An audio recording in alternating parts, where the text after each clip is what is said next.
Good morning, and thank you for this opportunity to present some of my research.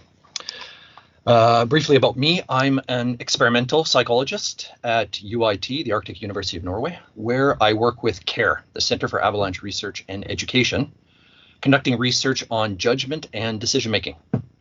Now, before I begin, two things about the process, two things about my presentation. First, the tone of my presentation is more popular science than academic discourse. I did this with the goal of making it accessible as possible for a multidisciplinary audience. If you find this problematic, if you want more information, I invite you to raise any questions or demand further information at the end of my presentation. I am always excited to nerd out and discuss statistics and experimental methodology. Second, at several points in my presentation, I will clearly indicate that you have the opportunity to ask clarifying questions, but please save any longer discussions for the end. So if you just need to clarify any of the technical points that I've raised for the sake of understanding. What I've prepared should take about 20 minutes from my side, so there will be abundant time at the end for discussion after my presentation. So with that, let's begin. I hope you all see a cartoon with two skiers on it. Let me know if there's any problems at any time with the screen sharing. But imagine we have two skiers. Let's call them Ola and Lina, and they're judging the risk of avalanche during a backcountry tour, something you're all familiar with. Ola and Lina, they have similar avalanche safety training and backcountry experience. They both studied the latest regional avalanche forecast, and they have the same evidence about the uncertain conditions. Nonetheless, they make opposing decisions about whether to ski. So my talk is going to focus on two questions. First, why might two people with similar training and experience make opposite decisions when judging the same evidence about the conditions? To answer that, I will consider the cognitive processes behind their decisions, represented here by the thought bubbles. Second, and this is more for all of you to discuss, if one of these two decisions is preferable under conditions of uncertainty, can we actually increase the likelihood that backcountry skiers in avalanche terrain make that preferred decision? But before I try to answer those questions, let me first say something about how we study decision-making in avalanche terrain. So the science of judgment and decision-making involves three interrelated forms of research. The first form of research involves studying the properties of the decision task and environment. Now, that involves research questions such as, what type of decision or judgment is it? What information cues or evidence are relevant? Is some evidence more relevant or important? How much weight should the different information cues carry in the decision process? And ultimately, do decision makers receive valid, accurate, and timely feedback? An example of research on the properties of the decision task and environment, specifically for decision-making in avalanche terrain, is Marcus Lander's recent study of the various factors used for judging avalanche risk and their relevance. The second form of judgment decision-making research, and this is all judgment decision-making research, is the study of the natural response of decision makers to the decision task. Now, this involves research questions such as, what cognitive mechanisms are activated during the decision task? What psychological processes underlie the decisions? What decision strategies are used? And ultimately, in this case, we're trying to ask, how do individuals judge avalanche risk and decide their behavior? Now, here are some examples of research on the process of judging avalanche risk and deciding behavior in avalanche terrain. I imagine most of you are familiar with the example of McCammon's work on heuristic traps, for example. Now, the third form of judgment and decision-making research concerns ways to improve the decision maker's performance of the task. Now, for example, McCammon's work on heuristic traps, that actually aimed to improve performance by identifying errors that should be avoided, although unfortunately it did not explicitly explain how they can be avoided. So the research I'm going to present today addresses points 2 and 3. It examines one aspect of how backcountry skiers judge avalanche risk and decide whether to ski, but it also proposes a method that might be useful for improving performance. Now, returning to my original question about Ole and Lina. Why, when the two decision makers have the same level of competency and the same information, do they make opposing decisions about whether to ski? That question concerns the second point of research about the decision process, about the cognitive mechanisms involved in the decision process. For the third type of research concerning interventions meant to help decision makers do better, we must decide if one of these two decisions that Ole and Lina made is preferable under the conditions of uncertainty. If so, we must then consider whether we can use our newfound knowledge about the decision process to increase the likelihood that people make better decisions. So before I begin to present my research, are there any questions about these complementary research approaches? Nope. Okay. And moving on, that brings me to the research I want to discuss today.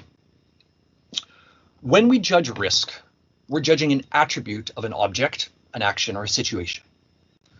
Now, we commonly conceptualize attributes in terms of polarized dimensions. So what the hell does that mean?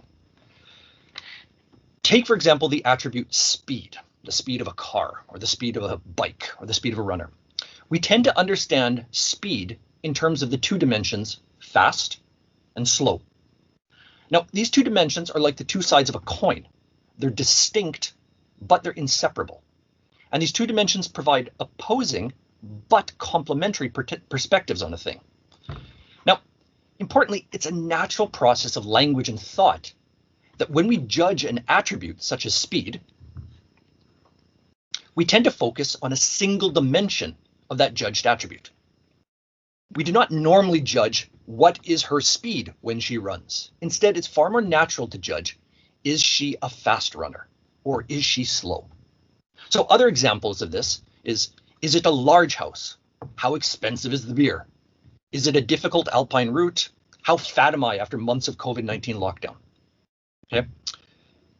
Alternatively, we could formulate the questions using their opposing complementary dimensions of small, cheap, easy, and skinny.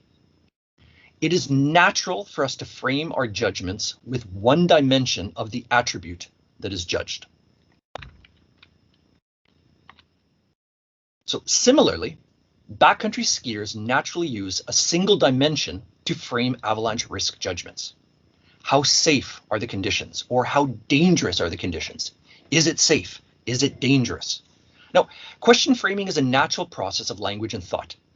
A question frame defines our perspective on an object. It defines the point of reference against which we judge something. So when we judge, is it a difficult alpine route? We make a judgment against the point of reference, difficult. Nonetheless, the frame that we use for judgment often has implications with respect to the opposing frame. So if you judge that an alpine route is not difficult, that has implications for inferring how easy it is. So with this in mind, with this background in mind, we wanted to know whether the choice of frame actually influences risk perception, specifically the risk perception of backcountry skiers in avalanche terrain. So that's the theoretical background for this research. Are there any questions about framing before I move on?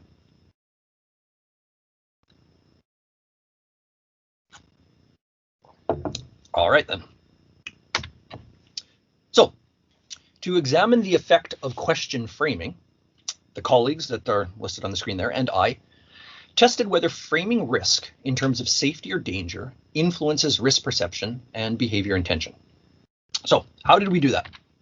Well, in a series of experiments, we examined how backcountry skiers judged hypothetical scenarios of skiing in avalanche terrain when they were asked to judge safety or danger. We presented people with multiple scenarios, and they judged either how safe or how dangerous each scenario is.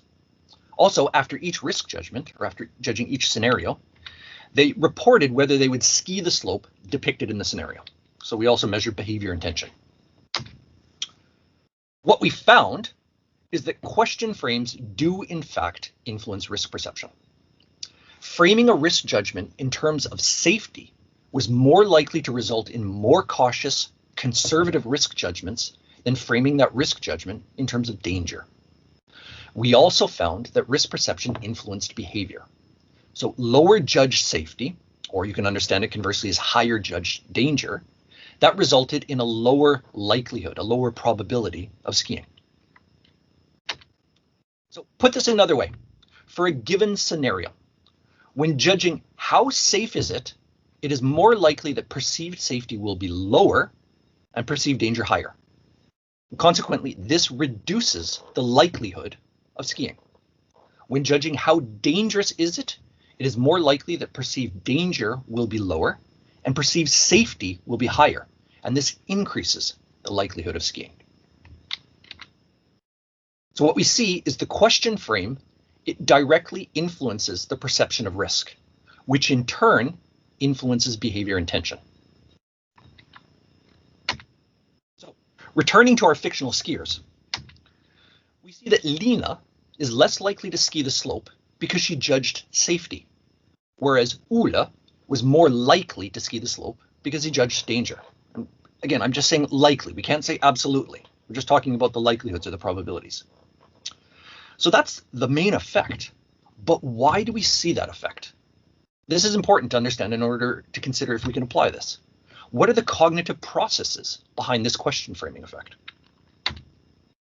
Well, the framing of the question directs attention in a way that guides selective information sampling when judging risk. What that means is those who judged how safe is it, they actually were searching for evidence of safety. Those who judged how dangerous is it, they were searching for evidence of danger.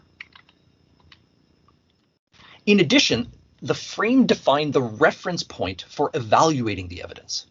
The question frame focuses the decision maker's attention on searching for evidence to evaluate whether the target of judgment meets or fulfills the descriptive state that is defined by the question frame. What that means is those who judged how safe is it, they searched for evidence of safety, then evaluated if that evidence was sufficient to judge the scenario to be safe. Whereas those who judged how dangerous is it, they searched for evidence of danger and then evaluated if that evidence was sufficient to judge the scenarios to be dangerous. Now, that the question frame guides evidence search and evaluation is particularly interesting in avalanche terrain, where information cues, they rarely have logically equivalent opposites. So for example, although the presence of shooting cracks may indicate increased danger and greater probability of an avalanche, there's no logically equivalent opposite to that information cue. And that's because the absence of shooting cracks is not necessarily an indication of increased safety. So again, returning to our fictional characters, our imagined characters, Ole and Lina, we see how the question frame directs attention in a way that guides their search for information, their search for evidence. Lina is judging how safe is it, so she searches for evidence of safety. Ole is judging how dangerous is it, so he's searching for evidence of danger. We then see that the frame defines the reference point against which the evidence is evaluated, as I previously explained. Lina is judging how safe is it, so she searches for evidence of safety, then evaluates if that evidence is sufficient to judge the situation to be safe. Ole, on the other hand, is judging how dangerous is it, so he searches for evidence of danger and evaluates if that evidence is sufficient to judge the situation to be dangerous. So those are both the results and an explanation of the underlying cognitive processes for question framing when judging avalanche risk. Are there any questions about these cognitive processes before I begin to discuss the possible application?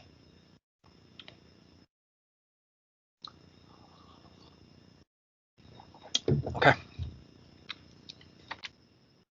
Now, returning to my original questions about Ole and Lina and the different types of research we have in judgment or for judgment and decision making. The first question is why, when two decision makers have the same level of competency and the same information, do they make opposing decisions about whether to ski? We see that one possible explanation for their different risk judgments and behavior is the effect of question framing. We have demonstrated how question framing influences how we search for and evaluate evidence. Those findings concern the second point about the decision making research. We know something about the decision process, but that knowledge alone does not improve decisions. We must therefore consider how to apply that knowledge. And so that brings us back to my second research question. If one of these two decisions is preferable under conditions of uncertainty, the decision to ski or not ski, can we actually increase the likelihood that backcountry skiers in avalanche terrain make that preferred decision? That question concerns the third type of research, an intervention meant to help decision makers do better. So can we use our newfound knowledge about the decision process to improve decision making in avalanche terrain? Actually, answering that question is beyond my expertise. We can definitely apply question framing to influence decisions. Our research has demonstrated that. And for example, the field of marketing, the field of communications, they do it all the time.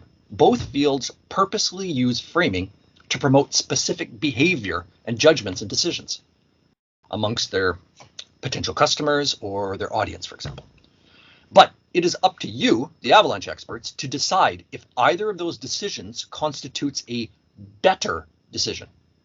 For your field of avalanche safety, you must decide if either of the decisions that Ulla and Lida made is preferable under the prevailing conditions of uncertainty of avalanche terrain. But to help that discussion, I want to say something about what it means to improve decisions. I want to consider what it means for decision makers to do better. So, improved better decisions can be understood and defined in two ways. First, we can improve the accuracy of decisions. For example, we can improve the decision process, perhaps by developing better decision support tools to ensure risk judgments and behavior decisions that are more objectively accurate. So, consider driving a car as an example. If we want to reduce the number of automobile accidents, we can train people to have the driving skills of Lewis Hamilton, the Formula One world champion. These interventions improve performance as measured by objective accuracy. Alternatively, if we identify a specific risk judgment or behavior as better or preferable, we can increase the likelihood that people make that judgment to decide that behavior. So returning to our driving example, fatal automobile accidents are less likely when driving at lower speeds. So we can decrease the likelihood of accidents by lowering the speed limit without having to train everyone to have the driving ability of Lewis Hamilton. So these interventions improve the decision performance as measured by outcome. Better decisions can be achieved by improving judgment accuracy or by promoting, actually manipulating, safer behavior. The application of our findings concerns the manipulation of behavior, not the improvement of judgment accuracy. To reduce accidents and fatalities in the face of risk, one wants to minimize the probability of a go decision is made under objectively no-go conditions.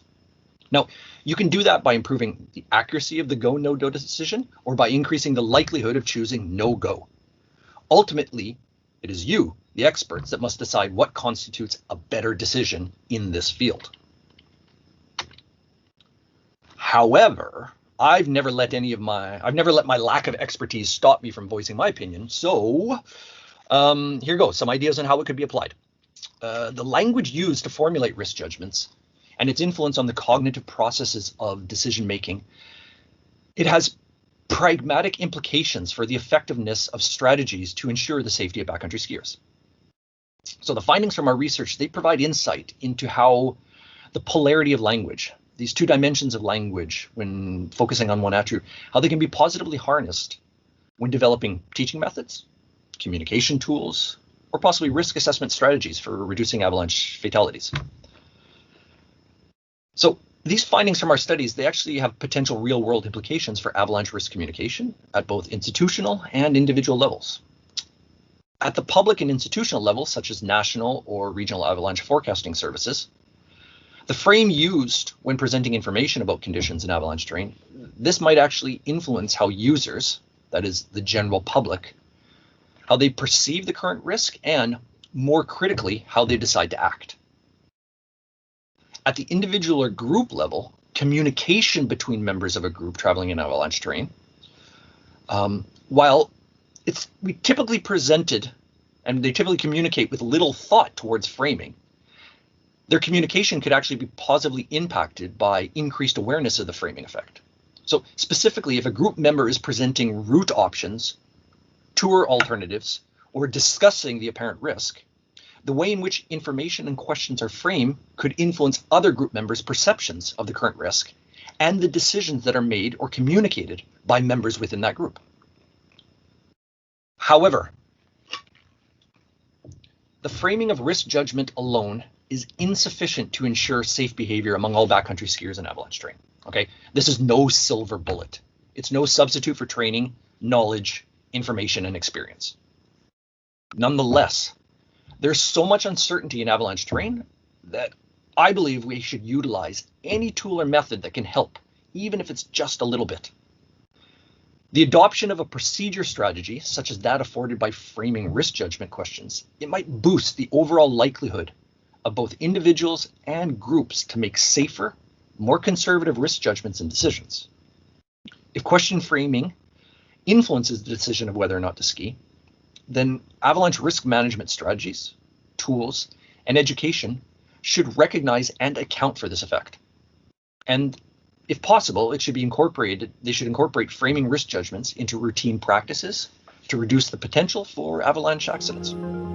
Thank you.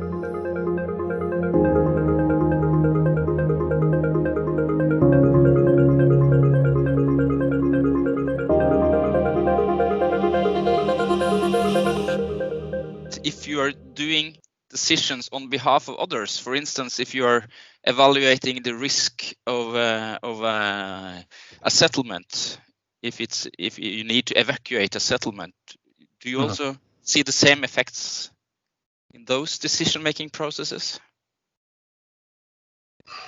I think the decision-making process of avalanche professionals, particularly those who take on that kind of responsibility, I think their decision process will be somewhat different than recreationalists who are out touring in the backcountry.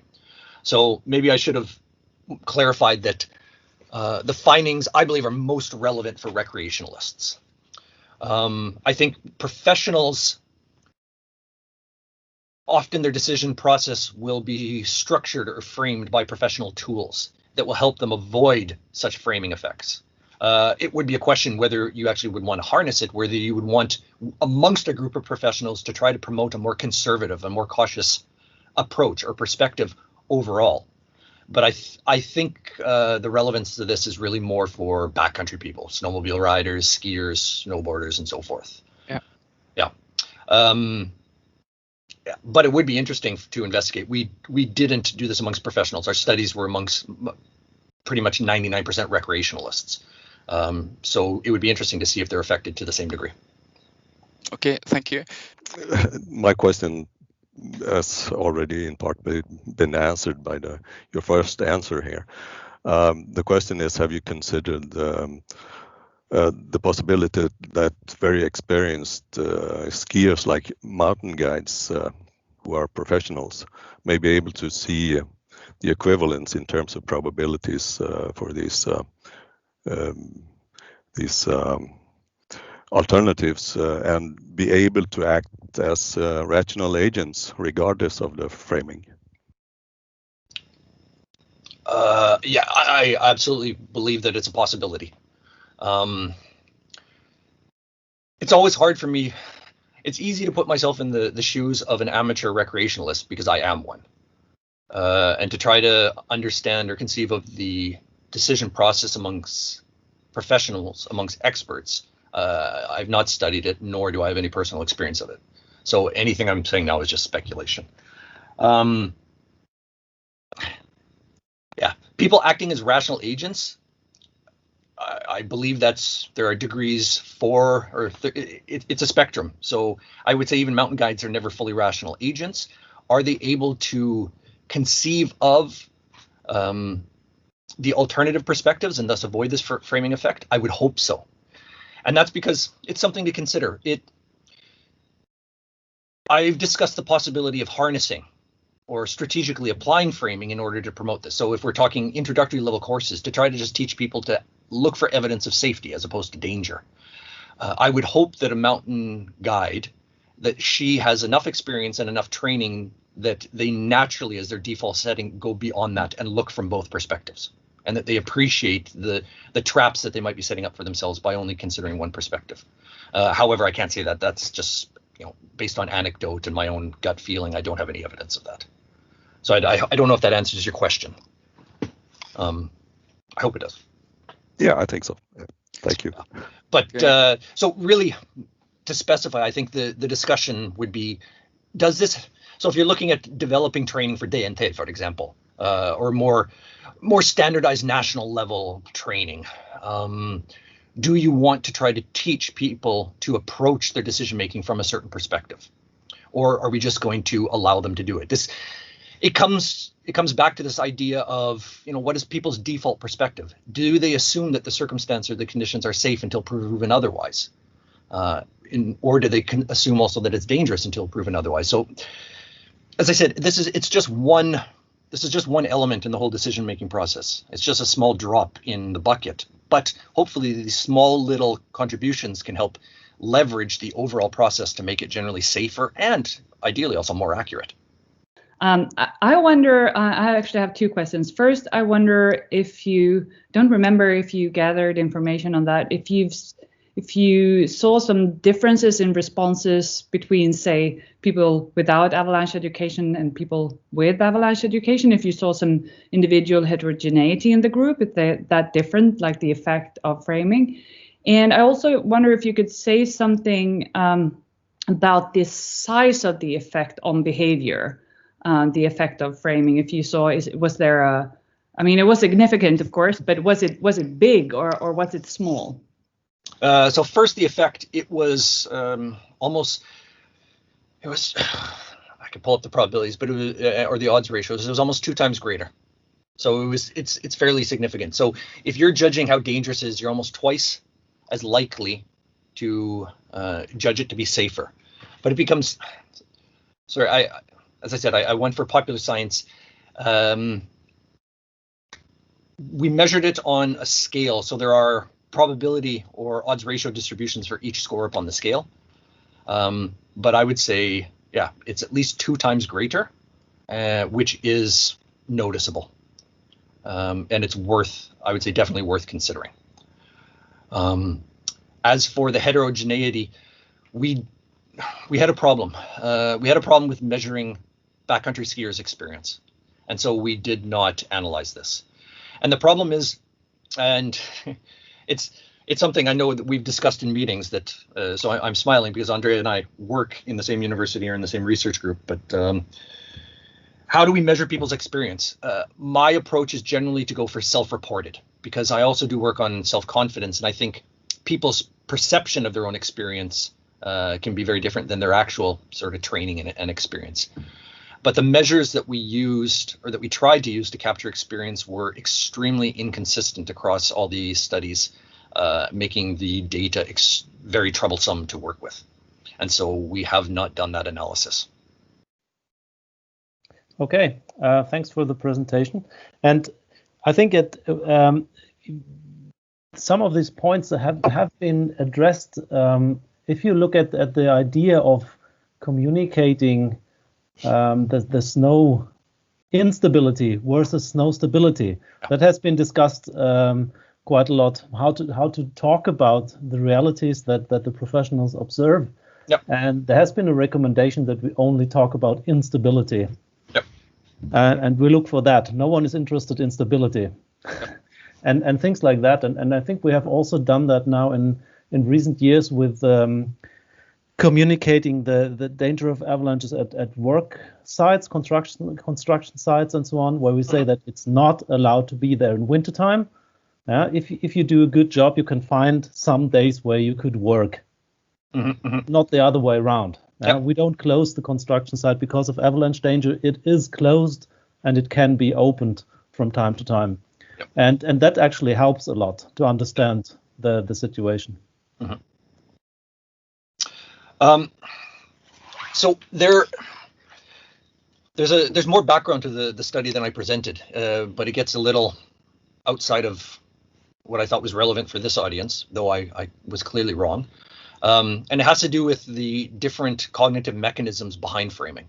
And I think you touched upon one. So there's three very popular ways of explaining framing, and they might actually be different effects that are happening.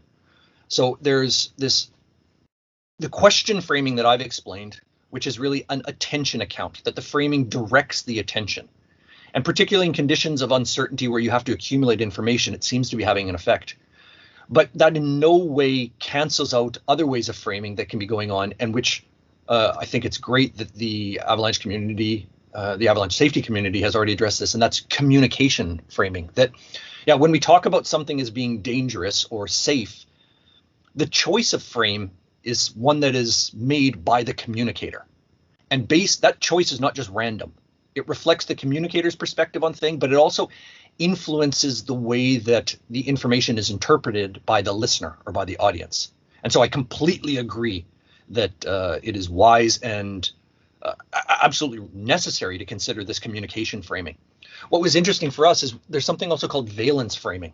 And that is that